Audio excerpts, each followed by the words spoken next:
right. Where'd everyone go? All right, all 10 of you guys showed up today.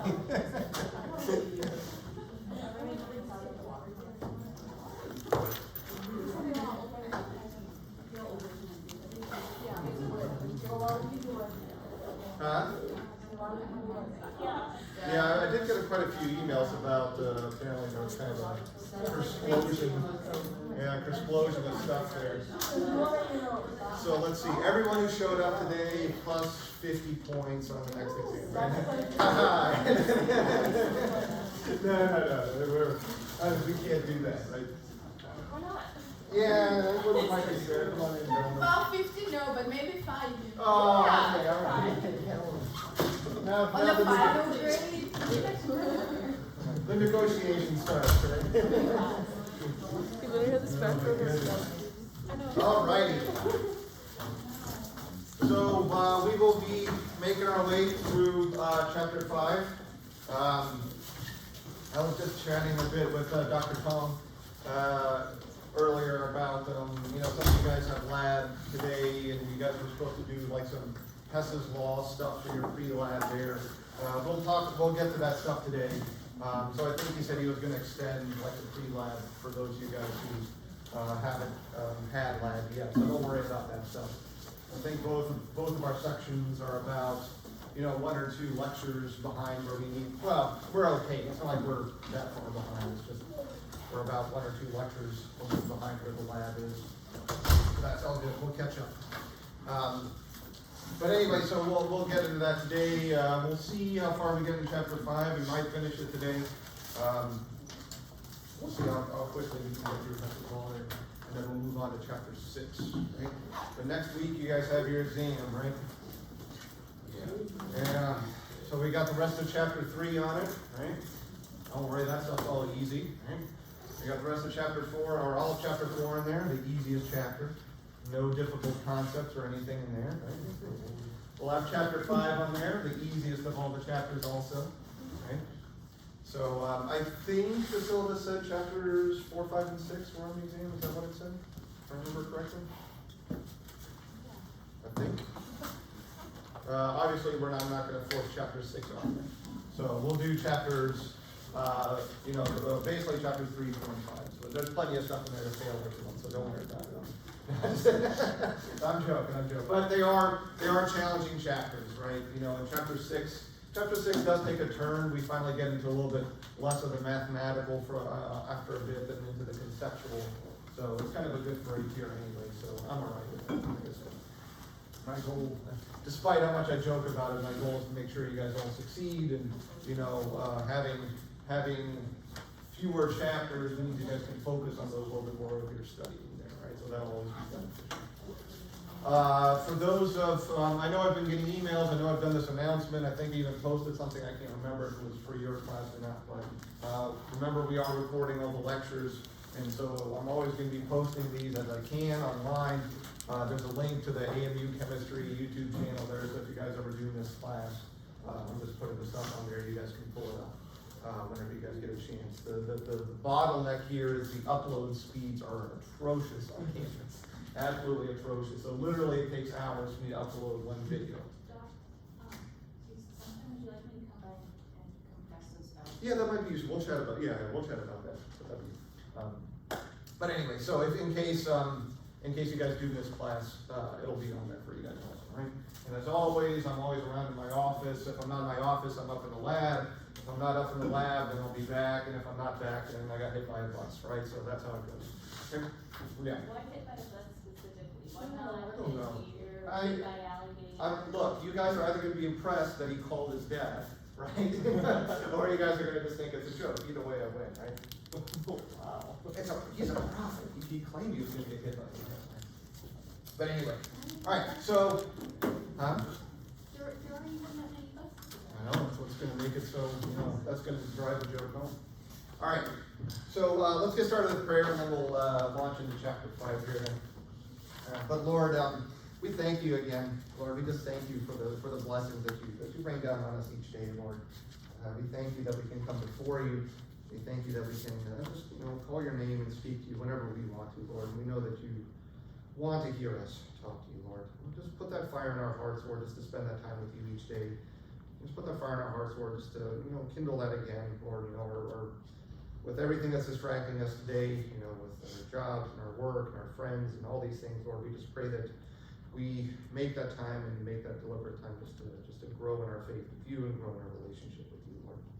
We just pray all this in your name. Amen. All right. So, we were introducing this idea of enthalpy, and the concept here, or the thing to think about, is that now we can put heat as part of our reaction. Okay? So heat is now stoichiometrically linked with the rest of our reactions. So like in this case, when I combust 1 mole of propane, I produce negative 2,000 and whatever kilojoules, right? Now you guys already knew that because, propane is used as fuel for grills. Yep. Used for grills and things like that, and fire is hot, right? So you guys know that heat is a product of the combustion of a reaction, right? Even in your car when you guys are combusting octane, right? There's heat that gets produced when you do that. So what we just need to think about or conceptualize is that heat is a product. It is stoichiometrically linked with the rest of our reaction. And that's important to kind of think about, because that's where we get this conversion factor here, right? How can we relate moles of our reactants to kilojoules of heat? Okay, and that's through a balanced chemical equation. Now, what you guys might be saying, well, where in the world does that energy come from? Right, and we'll talk about that a little bit here as we go through Hess's law. And as we go through chapters 6 and 7, it should become a little bit more evident, okay? We actually don't have to wait until the second semester to figure this out, despite everything. I know, right? So, but at the end of the day, just real briefly, the energy comes from the formation of the bonds in our product there. It's going to take energy to break bonds, and we're going to release energy when we make bonds, okay? And not every bond is of equal energy, and some are stronger than the others, okay? And so that's kind of the idea that we're going to draw in when we go through the second major part of chapter 5 here, okay? And so I think this is where we ended up. I accidentally goofed and told you guys 94 when it should have been 44, so I know, it's all good, that's all right. So just make sure you guys make a note of that, but it doesn't change the math in any way. We convert grams into moles. Moles gets converted into energy using our stoichiometric enthalpy values there, and that's how we ended that problem, right? Cool. Paying attention to the word that's excess in there, right? That means we don't have to worry about limiting reactions and these kind of things. All right. So this is kind of a yada yada, what I was just talking about here. Where does the energy actually come from? So we introduce this idea of bond enthalpy, or bond energy, right? It's equal to the strength of 1 mole of the bonds, right? So it's per mole of bonds. Now, what we don't quite know yet is how to determine how many bonds there are, or in between what. Some of this stuff is self-evident, right? But some of the things we're going to actually have to learn how to draw the molecules, and then we can count how many bonds there are, right? So, This wasn't supposed to be art class. This wasn't supposed to be art. Oh, it will be. You guys will be great at drawing shapes by the end of this, and after you guys get through organic chemistry, you'll be great at drawing Euclidean geometric shapes, right? So triangles and squares and hexagons, all good stuff, right?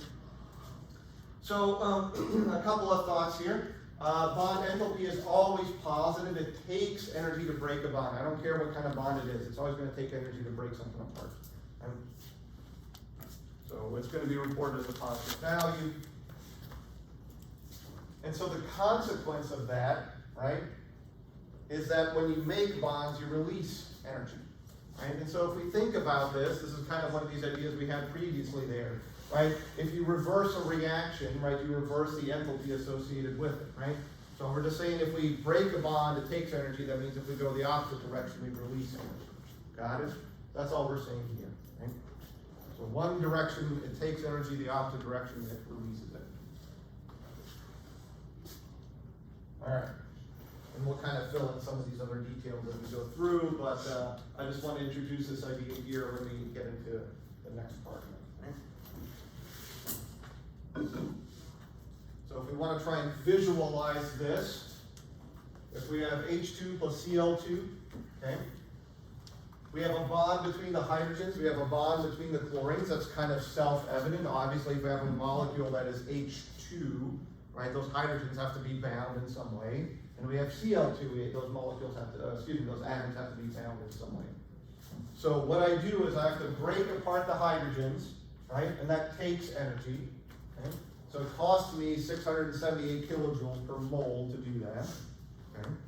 And then I form mu bonds between H and Cl. And that releases negative 862. Right, so this is kind of like your bank account again, right?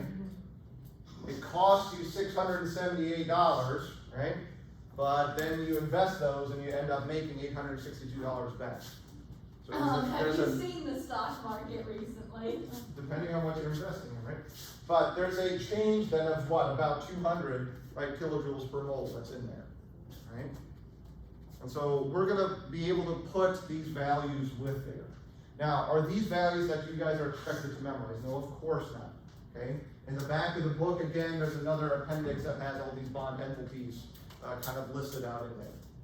And so that's what you guys will need when you guys are going through and doing some of these practice problems with that. Right? You're going to need to open those appendices there and kind of take a peek at what's going on with it. Okay? All right. Now, in chapter 7, we'll learn how to draw the bonds in between these, and we'll learn about single bonds and double bonds and triple bonds and all the different kind of things that come with it. Okay? Yeah, what's up? So it said on the slide before this that stable bonds have less energy. Yep. So how do you know if it's stable or unstable? Yeah, good question.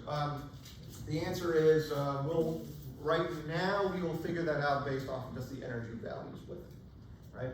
As we get as we learn a little bit more ideas behind it, we can start to make let's say a qualitative assessment about which bonds are stronger, which bonds are weaker, okay?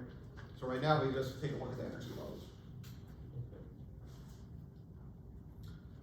Okay, so if we take these ideas and kind of bring it back with what we've learned previously, exothermic reactions, delta H less than 0, that makes sense, we're releasing energy, right? New bonds are more stable than the old bonds, or more bonds are being formed than broken. Either one of those statements could be true. Now, how could we know in this case?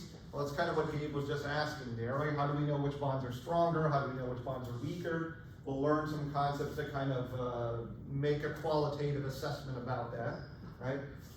But we will be eventually able to count how many bonds are broken and how many bonds are made, right? So either one of those two could be true. And then obviously the opposite of that can be true also. If we have an endothermic reaction, delta H is greater than 0, we have to absorb energy, right? New bonds are less stable than the old, or fewer bonds are formed that are broken, okay? Yeah? Can you explain that little graph going on there? I don't know. So just the energy level of where we start versus where we finish is what it is, right? It takes energy to get up to here is what it is. We start here with our bonds, we have to break everything, and then we have to come back and form our bonds is what it is, right? So kind of like what we were visualizing here, right? This is the in-between step, is that plateau that's up here. Okay. All right. Bonds, bonds, bonds.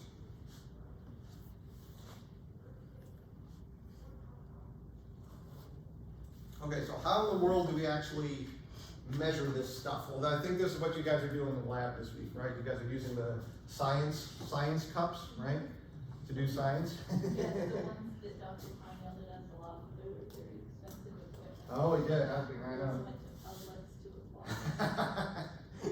So there's a technique called calorimetry, which basically what this is you take a sample of something, you put it inside an instrument called a calorimeter, and you burn it. And the calorimeter is usually surrounded by water, and what you do is you measure the change in temperature of that water. Okay? If that change in temperature is positive, that means whatever you combusted, right, releases energy, and you can back out how much of your compound there is, and the specific heat, or whatever you need to figure out about your specific compound there, right?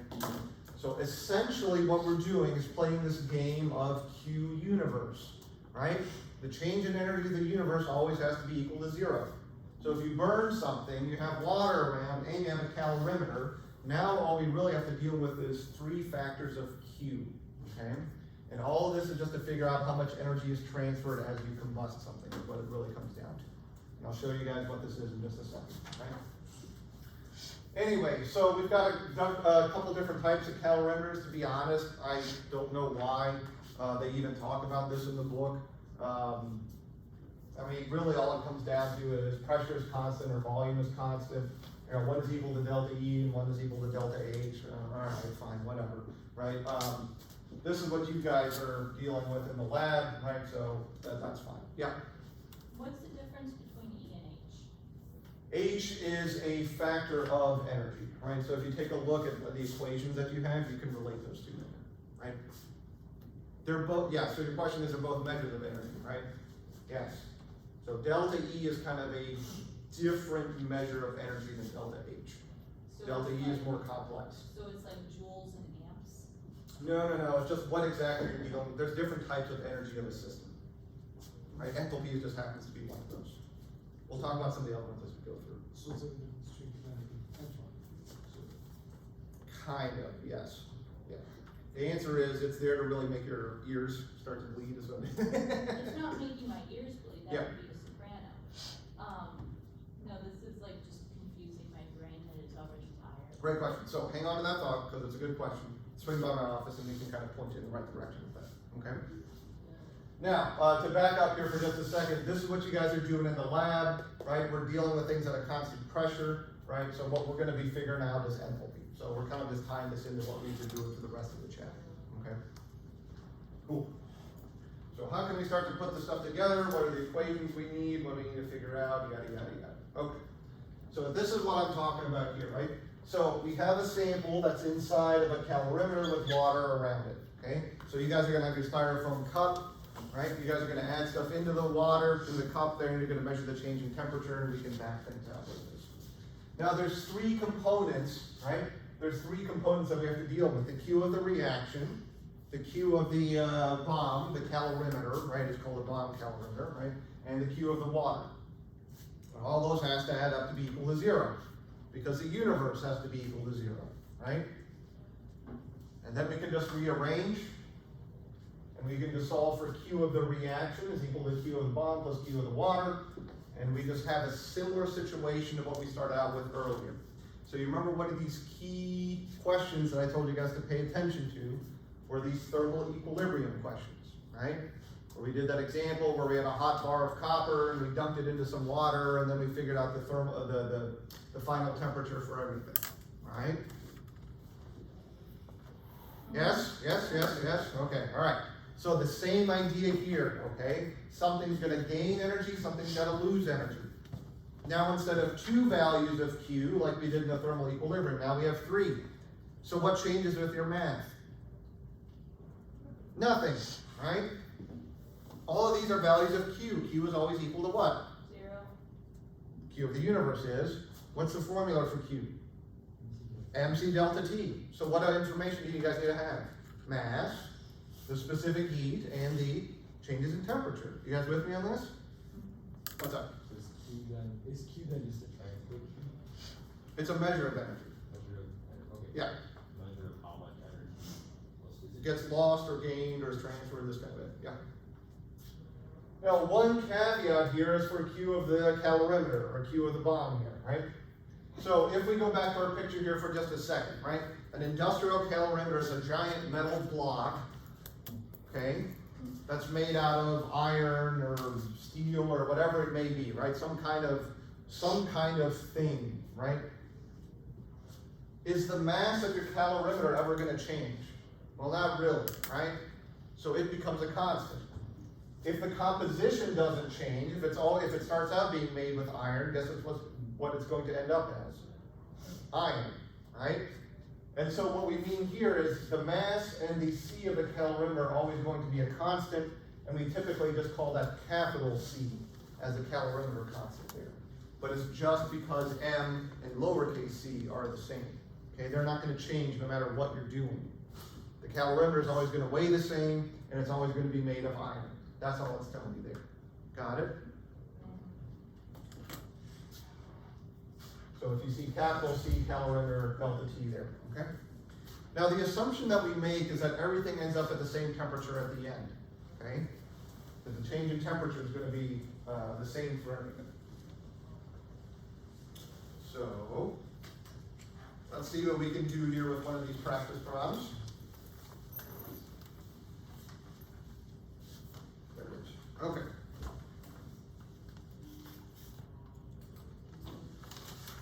So we have some sample of octane that was burned in a calorimeter. It had that much water in there. Temperature increased. And we're asked to calculate the heat involved per mole of octane burned. Okay? And it gives us lots of information. Okay? And it gives us a nice balanced equation there. So let's see what we can start to figure out here, right? Q of the bomb, or Q of the calorimeter, plus Q of the water, right? Plus Q of the sample, or the reaction, whatever you want to call it, is equal to 0, right? That's just what we're saying at the beginning. There's 3 parts that we have to care about: the water, the calorimeter, and the sample itself, okay?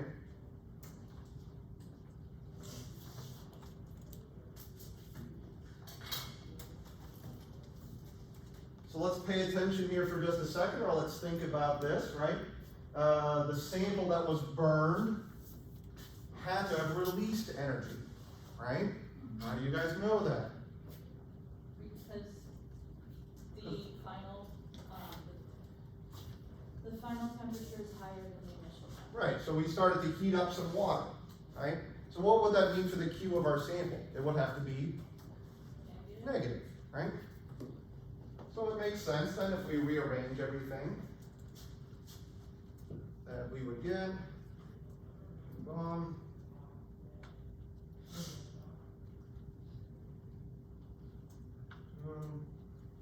equals negative Q sample, right?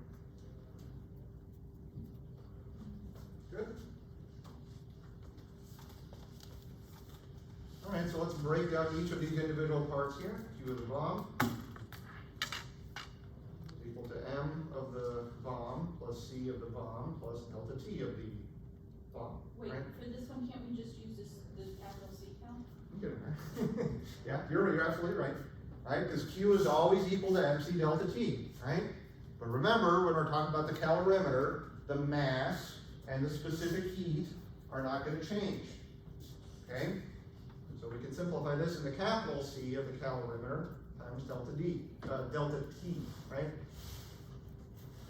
So let's plug that in. 895 joules per degree Celsius, joules per Celsius, times the change in temperature.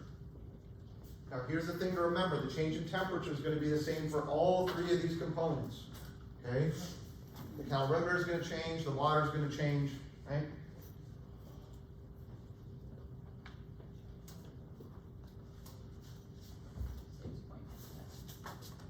So T final was 29.12 Celsius minus 22.15 Celsius. If I did my math, plus 6238 joules, okay? I got 6.97. Oh wait, oh, you mean final, sorry. There's my Q of the calorimeter, Q of the bottom, right? So see what you guys can come up with for Q of the water then. Remember, you guys are going to need your specific heat of liquid water, right?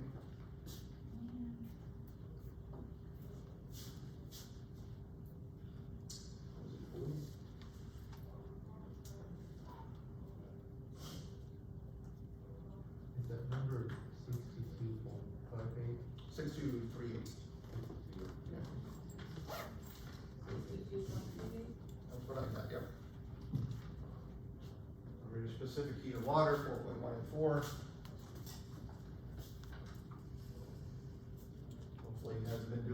practice run that's going to kind of recognize that number.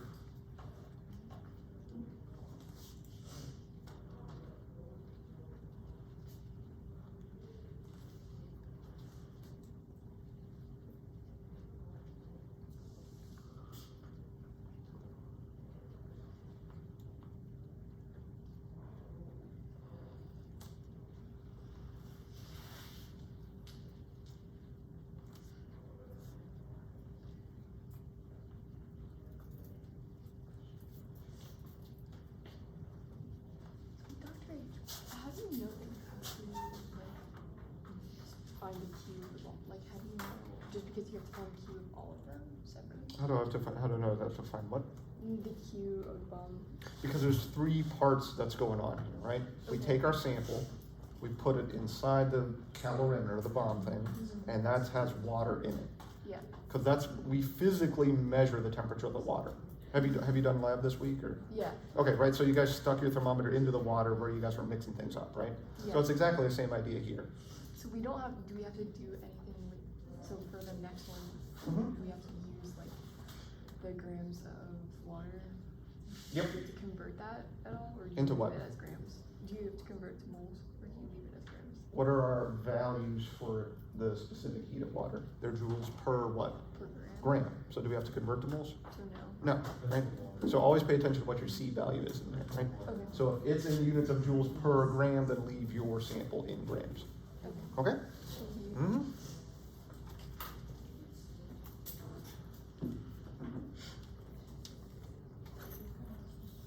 That's all right.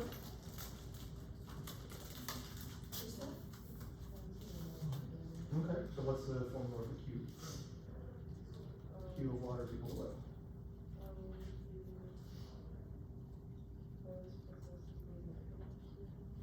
So Q is always equal to MC and delta T, right? So Q of water is equal to M of water, C of water, delta T of water, right? Which one? Yeah, 6238. 6,000. That's 6 people. You don't have anything yet? You've got a phone and a folder and pencil and paper. Oh, I'm sorry, okay. Yeah.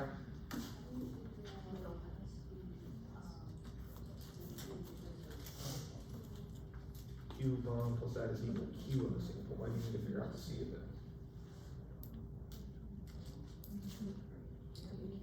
Why? No, what is it telling me? It's saying how much heat is involved per mole. Right? Right, so this is heat, that equals negative heat of the sample that gets burned, right? Got it? You have to figure out Q for the first one. I don't care about the specific heat of it. It gets combusted, it gets burned. Yeah, you would do this to figure out what the Q is. So if you really wanted to, I guess you could back it out, right? But you don't need to, that's the point. Yeah. So if we're dealing with our Q water here, we just fill in the blanks. Right? We have mass of our water, which we said we had 751 grams. Our change in temperature is still going to be 29.12 minus 22.15. We're assuming everything undergoes the same change in temperature. Okay, that's just one of these assumptions that we make. Okay. Otherwise, the question becomes cruddy. Well, cruddier, right? Q's are always kind of tricky. All right, if I do this and I figure out plus to about 21,000 joules, okay? So what is this telling us? So this tells us that Q bomb, which was 6238 joules, plus 21,900 joules, which is the water, is equal to negative Q of our sample, right?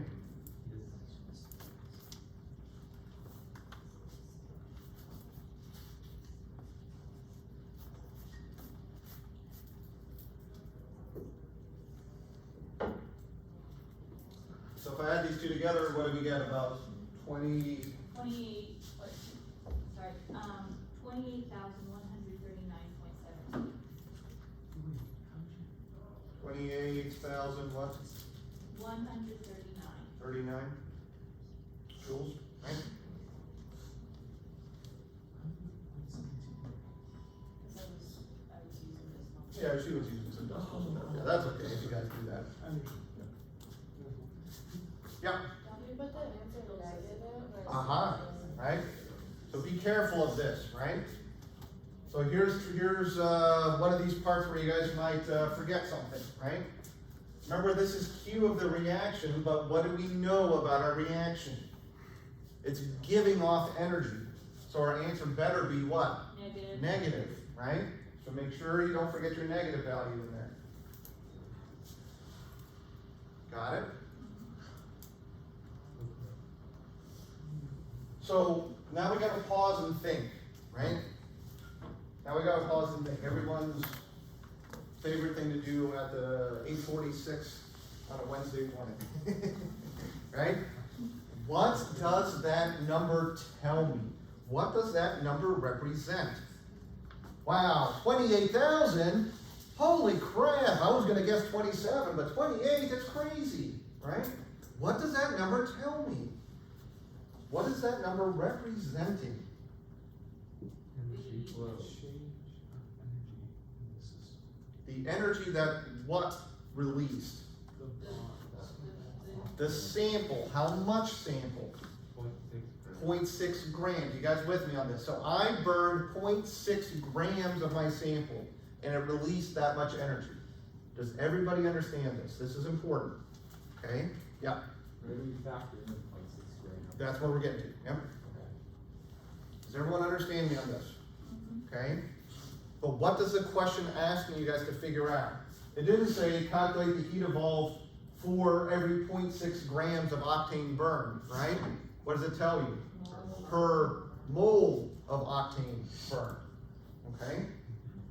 So where do we factor in that 0.6 was the question? Well, we have to convert 0.6 into moles, right? That's a big shocker.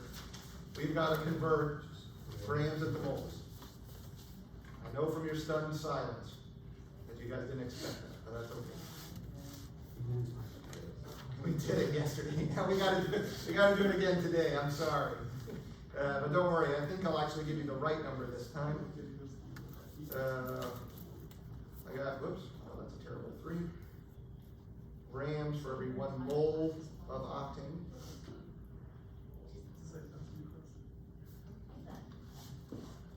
So converting grams into moles, okay, there's 114.23 grams of octane for every 1 mole of octane. Okay.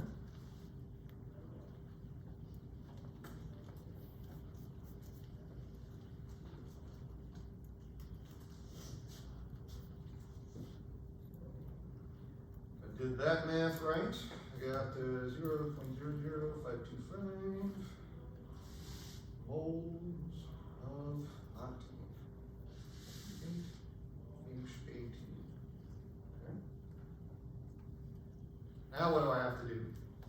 Well, I made what, 139 joules. Right, I released that much energy. And I burned that many moles of propane, right? Because the question is asking what? Per mole, right?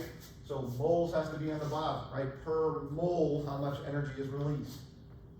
It's like when you guys talk about, you know, how fast you guys travel, right? It's always per hour, right? Miles per hour, right? How much salary you get per year, right?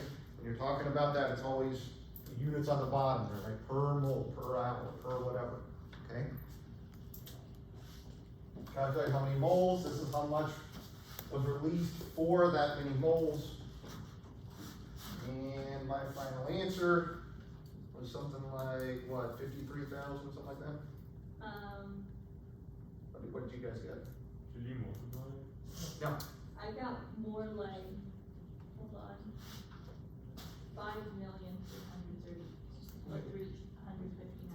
5 million. I don't know if my calculator has a trust it, so. Well, I believe it. Somebody give me the values of the numbers here, please. 5627800. 5627800, okay? I got 5, 6, 7, 8, 9. Joules per volt. How do you get, I rounded I did 0, 0. Oh, Right, gotcha. 0, 0, Yeah, 0. okay, so 5, okay, 5, okay, I see. I got 5.3. You got 535? Yeah, I got 5, 3, 5, 9, 8, and 9. Okay, that's what I got. Yeah, that's what it means, yeah. So let's go with that one then.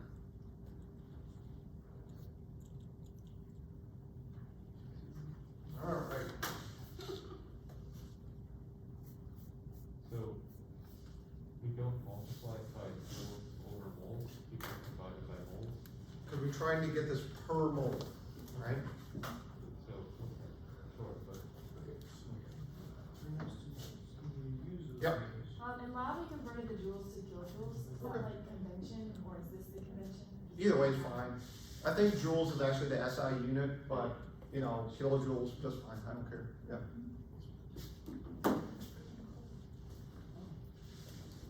Ooh-wee. All right.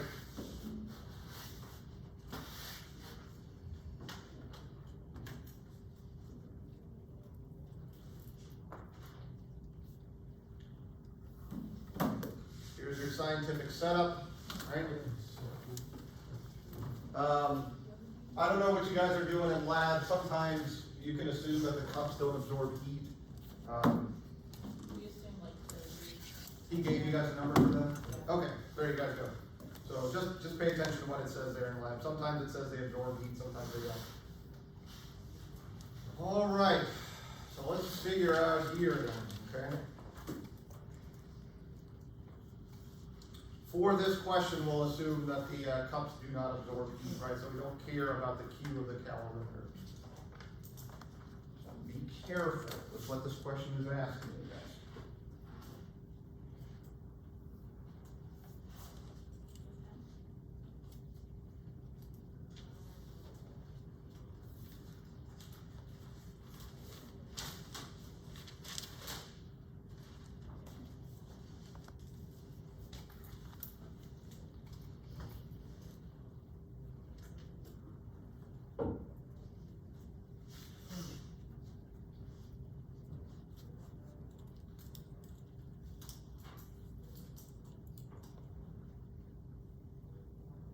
Delta H equals M cap, right? Mhm.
Q of the solution, right?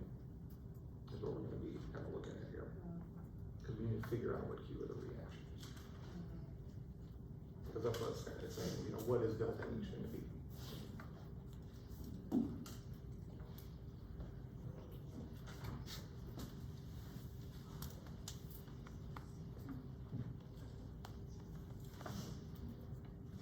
Haven't copied them yet.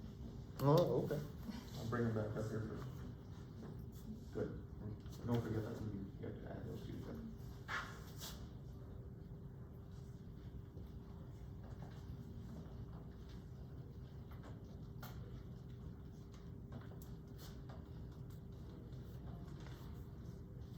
So be careful for that, we're not going with the calorimeter in this case. So it's full of those. So for these types of problems, we'll just do that assumption for this one. Unless you're given that information, right? So if that's equal to zero, then that entire factor of Q is equal to zero. So then we only have Q of the reaction and Q of the solution equal, right? Mm-hmm. Right, so we just figured out one value of Q here. Mm-hmm. No. Q of the calorimeter would be equal to zero. You could say Q reaction plus Q solution plus Q calorimeter. But I tell you, or we make the assumption here, right, that that's equal to zero, right?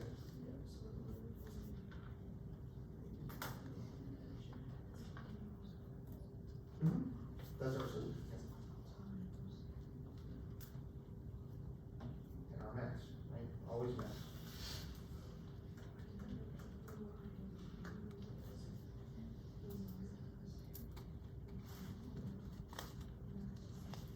So what does capital C cal stand for? Okay. So capital C cal, so the mass is already in that. No, I used the mass of the water, so I don't make it.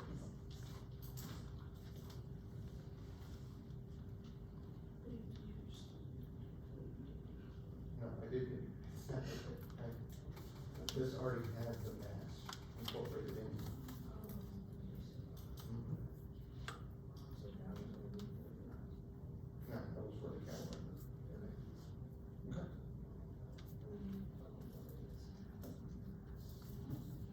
Yeah, but that was given information. Yeah.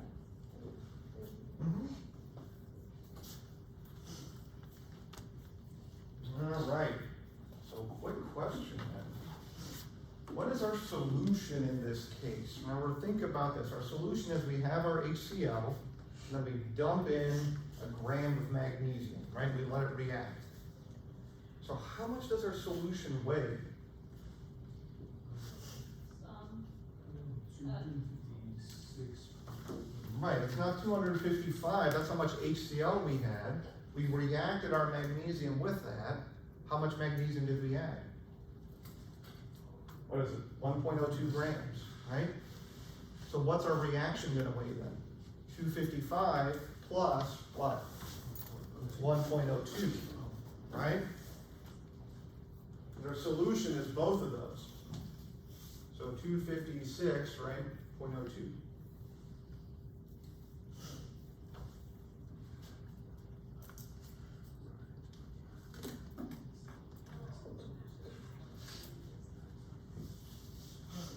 If I did all this, I got 19570 joules, right? Negative, so Q reaction, oops. Q reaction equals.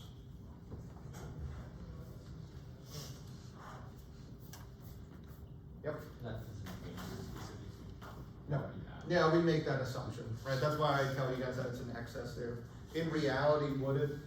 Probably, right? But not enough to, I think, significantly make a difference anyway. Plus then we'd have to figure out the specific heat for that concentration, right? Yeah. So, well, we can just make that safe assumption in this case.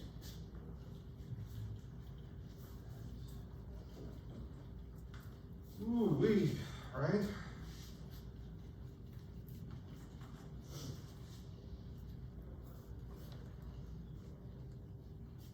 So when you're dealing with these Q problems, your best friend is to write out your given information to begin with, okay? Write out your masses, your specific heats, your temperatures, all the given information that you guys have, okay?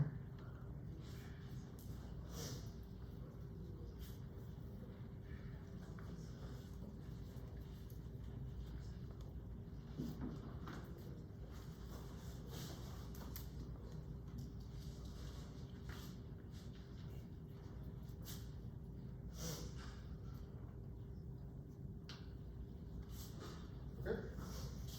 What is Mm-hmm. what is RX? Reaction. Okay. Okay. Mm-hmm.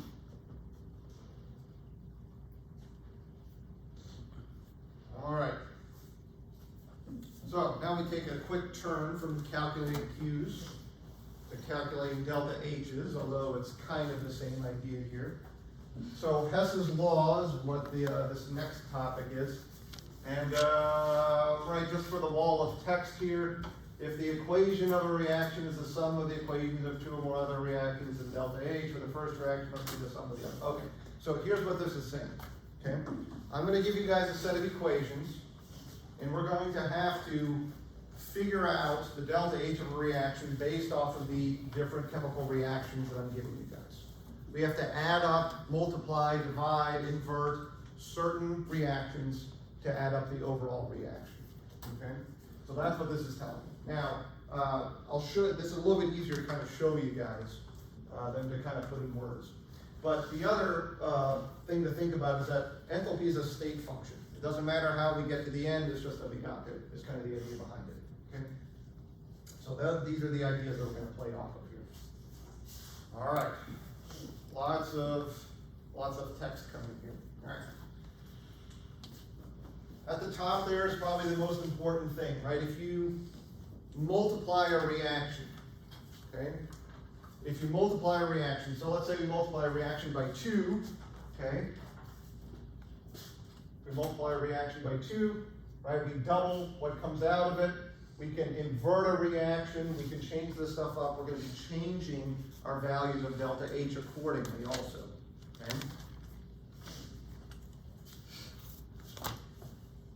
What I mean here, right, is we reverse the reaction. So in one direction, this reaction was exothermic.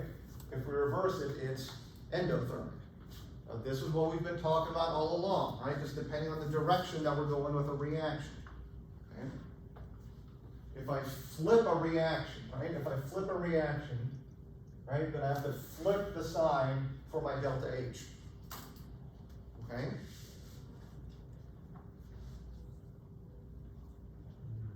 If I multiply a reaction by 2, right, then I have to multiply my delta H times 2.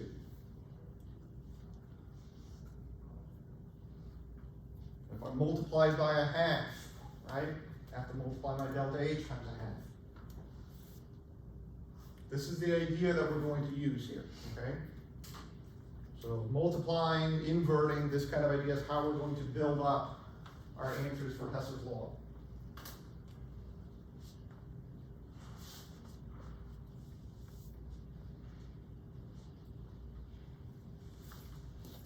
So why do we have to do this? Well, we can't measure delta H directly for all reactions, so we have to kind of break it down into individual components, okay? So at the top there, if I take some carbon, right? It doesn't really matter that it's graphite or whatever, just that we have some carbon. And I react it with O2, I want to figure out the delta H for the reaction to go to carbon monoxide. Right? But when I burn carbon, it pretty much all goes to CO2. So we have to play some other games here, okay? I can measure this reaction and get a value for it. And I can measure this reaction and get a value for it. Now let's think here for just a second. What does this tell us? Well, what you'll notice is that I've got values of graphite here, right? That's part of my reaction. I've got values of carbon monoxide, that's over here. So the game we have to play is rearrange these so that I can make this equation up there. That's how Hess's law is done, okay? rearrange the bottom equations here to figure out and get exactly what delta H is for that top reaction there. Okay? Yep. Isn't the third one, the C graphite plus O2 and we have the delta H of that, isn't that just, wait, no, never mind. I was gonna ask if it's just half of the one on top, No. because. That's CO2, that's CO there, right? Yeah. Okay? Well, let's see how we can accomplish this. So at the top here in blue, right, I'm giving you guys the information that we had on the previous slide there. We need to figure out the equation at the top, and I give you those two equations there, A and B, all right? I'll give you guys a second to copy this stuff down here if you need to.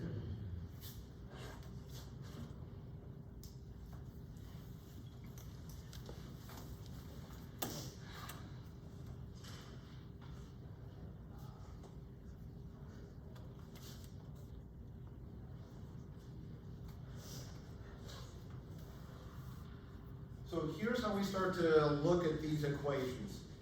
I take a look at what I have, what I want. And I want 2 carbons.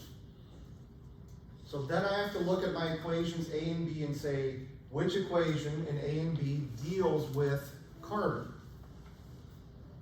Well, we see equation A has carbon in there. But how many? Only one of them, right? So what do I have to do then?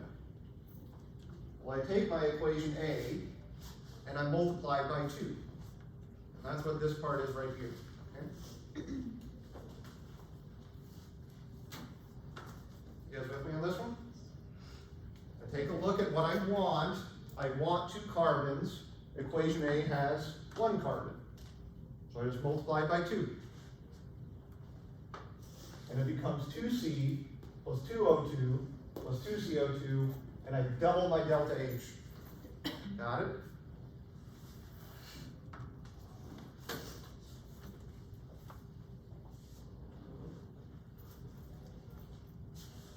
So I'm trying to color code things for you guys here to follow along what we're doing, all right?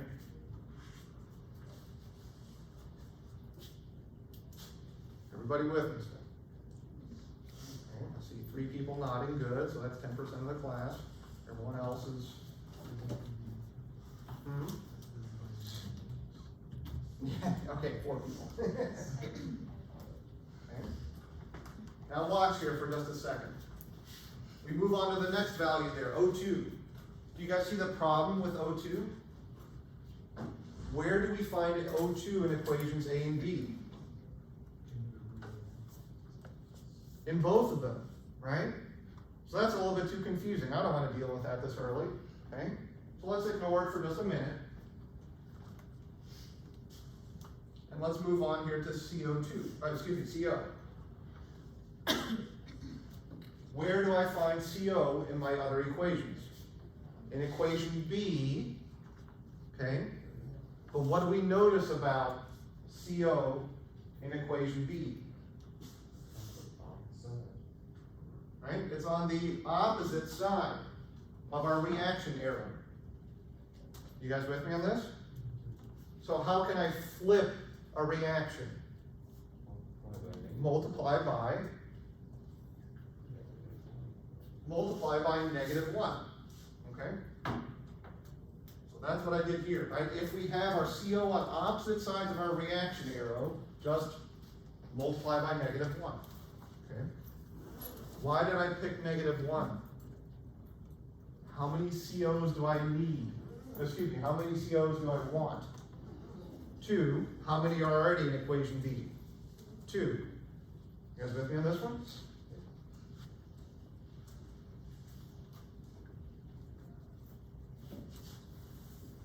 So this gets rearranged here.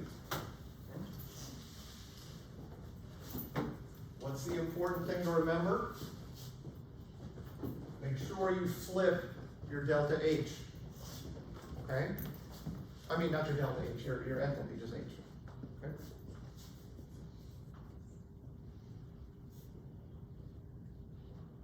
Okay, everybody still with me? Alright, now we play the addition game. What we do then, let's use black, we add up everything on that side of our arrows, okay, which is this here. And we add up everything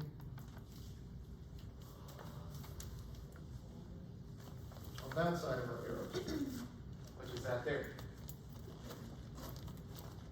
2 carbons, 2 O2s, 2 CO2s. Right, our arrow, 2 CO2s, 2 COs, O2. So you're literally just adding. Yep. What's the other thing we have to add?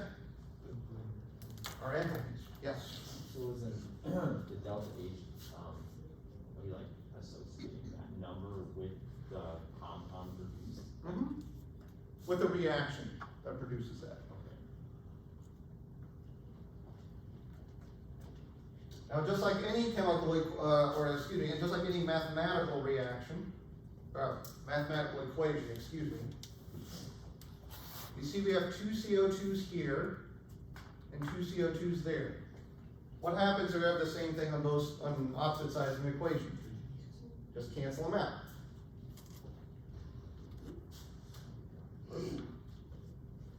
Sorry about that. So that cancels out, that cancels out. So the insult will be O2s. What else do we notice? 2 O2s here, 1 O2 here. So we can get rid of that one and get rid of one of those.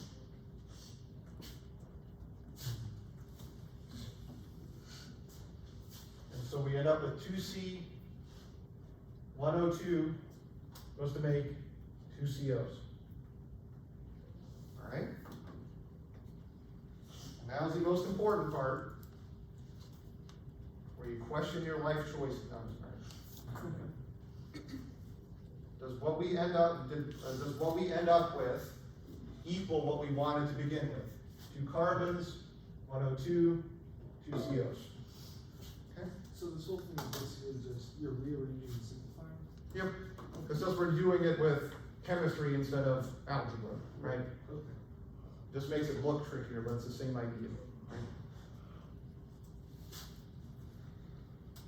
What's going to be the downfall for these types of problems? Making sure, right, that you have the right values for negatives and positives. If you invert something, make sure you invert your delta H, okay? Make sure you're canceling at the end, okay? Make sure your equation at the end equals what you want to begin with. Alright? The math for these will always work out. There's no trick to this, right? At the end, it better equal what you want, okay? Yes? How did you get the delta H for A and B? Those are given Those were information. given? Yeah, Okay. I have to give you all of A and B and just say figure it out for what you want. Okay?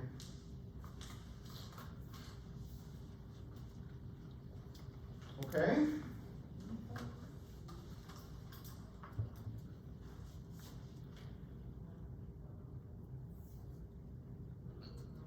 So I think, is this one that, okay, this is one that, yeah.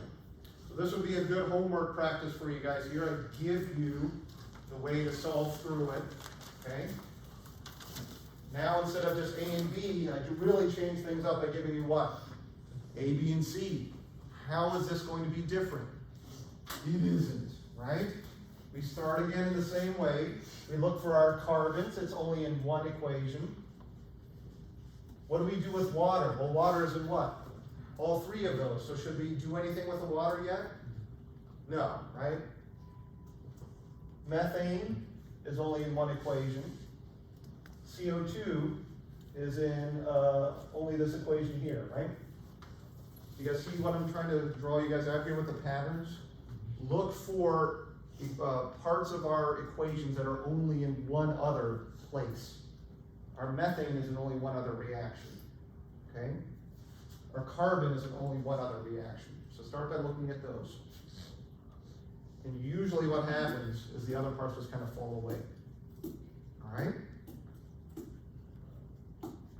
Cool. All right, so let's call it a day for here. This is a good place to kind of pause, let you guys digest and marinate on this. And I will see you guys on Friday. What do we got on Friday? Quiz on the first parts of chapter 5, right? You think there's going to be a thermal equilibrium problem on there? No, I know that. The answer is almost guaranteed, right?